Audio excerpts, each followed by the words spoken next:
नमस्कार दोस्तों। दिल्ली क्राइम का सीज़न 3 आ चुका है नेटफ्लिक्स पर, जो करीबन 6 एपिसोड्स और 5 घंटे का है। जहां अगर आपने आगे के सीज़न नहीं भी देखे तो काम चल जाएगा, क्योंकि दिल्ली क्राइम का सीज़न 3 एक नए सिरे से ही शुरू होता है, जहां ह्यूमन ट्रैफिकिंग की बात से हमें अवेयर किया गया है। वैसे देखा जाए तो 2012 में दिल्ली में हुए एक इंसिडेंट्स को ये सीरीज़ दिखाती है, जिसका नाम है फलक केस।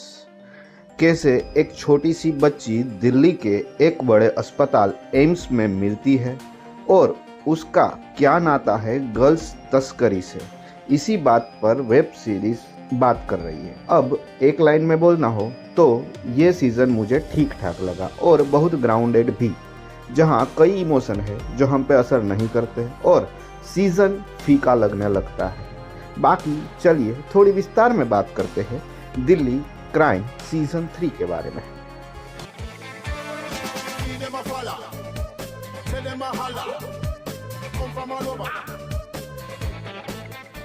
तो दोस्तों, इस सीजन में भी मेन लीड में है सैफ अली शाह और उसके ओपोजिट हमें दिखाई गई है हुमा कुरैशी।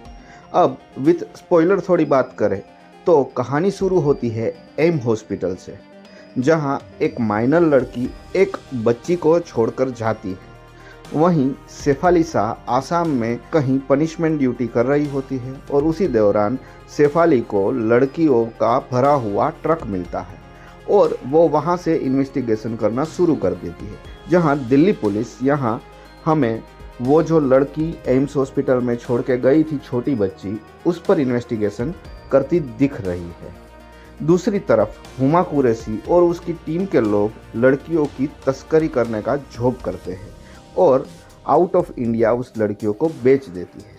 अगर यहाँ बात करूँ तो मीता वशिष्ठ करके जो एक्टर है, उसकी एक्टिंग बहुत ही बढ़िया है, पर वो बीच में कहीं मर जाती है। जहाँ अगर आगे बात करनी हो तो दिल्ली पुलिस सीसीटीवी देख के ये जो माइनर लड़की फलक केस जो चल रहा था उसको छोड़ के जाती है और उसका अपने सैफ अली शाह ने जिस लड़कियों को तस्करी हो रही थी उसको पकड़ा था, उसका कनेक्शन हमें दिखाया गया है। और दूसरी तरफ हुमा कुरैशी की टीम के ही ये लोग दिल्ली पुलिस के हाथों पकड़े जाते हैं। उसी दौरान हुमा कुरैशी थोड़ी बौखला जाती है और धीरे धीरे दिल्ली पुलिस भी हुमा कुरैशी की नज़दीक पहुंचने लगती है और अंत में हमें दिखाया गया है कि वो पकड़ी भी जाती है। बस वैसे तो यही थी बेसिक कहानी दिल्ली क्राइम सीजन 3 की, जिसको बहुत रूटेड रखने की कोशिश की गई है, पर वेब सीरीज थोड़ी इमोशनल लेस भी हो गई है। जंप कट बहुत जगह पर है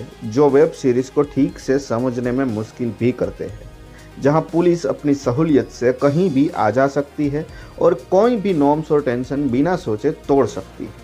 जहां इतना बड़ा ह्यूमन ट्रैफिकिंग दिखाया गया है, इतना बड़ा रैकेट चलाने वाली हुमा कुरैशी है, उसके पीछे कोई पॉलिटिकल हाथ नहीं है और वो कैसे अपनी मनमानी करती है लड़कियों पर और कैसे देश से विदेश तक वो ह्यूमन ट्रैफिकिंग करती है, वो भी बताया गया है इस वेब सीरीज़ में। पर ये वेब सीरीज़ मुझे लगता है कंट्रोवर्सी से बचना चाहती है, इसीलिए कोई भी पॉलिटिकल एंगल या कुछ भी ऐसा नहीं दिखाया गया जिससे वेब सीरीज़ को कोई प्रॉब्लम हो और वेब सीरीज़ किसी कंट्रोवर्सी में फंसे। वैसे हाँ, हमारे देश में आज भी ये क्राइम हो रहा है, उसकी संवेदना दिखाने की कोशिश भी ये वेब सीरीज़ करती है, पर उसके कन्विक्शन में जो झूठ पाना है वो इस वेब सीरीज़ में मुझे नहीं हुआ। अगर रियल लाइफ इंसिडेंट्स पर बेस बोले तो भी ये वेब सीरीज़ हमें कई जगह पर फिक्शन लगती है और साथ में ही जो लोग ये काम कर रहे हैं, मतलब कि ह्यूमन ट्रैफिकिंग का, उस पर भी हमें गुस्सा आना चाहिए। वो गुस्सा भी ये वेब सीरीज़ नहीं दिला पाती। सैफ अली शाह और रशिका दुग्गल ने हमें इमोशनल करने की पूरी कोशिश की है और उनकी एक्टिंग से हम कन्विंस भी हो सकते हैं। जहाँ दूसरे किरदारों का काम अच्छा तो है, पर उससे हम जुड़ नहीं पाएंगे। हुमा कुरैशी की बात करें तो उन्होंने काम अच्छा किया है, पर उसके किरदार से जुड़ने के लिए जो विलन या जो ब्रूटल फैक्टर होना चाहिए वो इस वेब सीरीज़ में आपको कहीं नहीं दिखेगा। तो बस मेरे हिसाब से तो ये एक रूटेड नॉन फिक्शन और emotionless real type web series है। अगर आपको ऐसा कुछ रियल देखना है तो आप अपने 5 घंटे यूज़ कर सकते हैं इस वेब सीरीज़ को देखने में। बाकी अगर आपने देख ली है तो इस वेब सीरीज़ के बारे में आपके क्या ख्याल है और आप मेरी बातों से सहमत है या नहीं, ये मुझे बताते जाइएगा कमेंट में चलते चलते। जय हिंद, वंदे मातरम।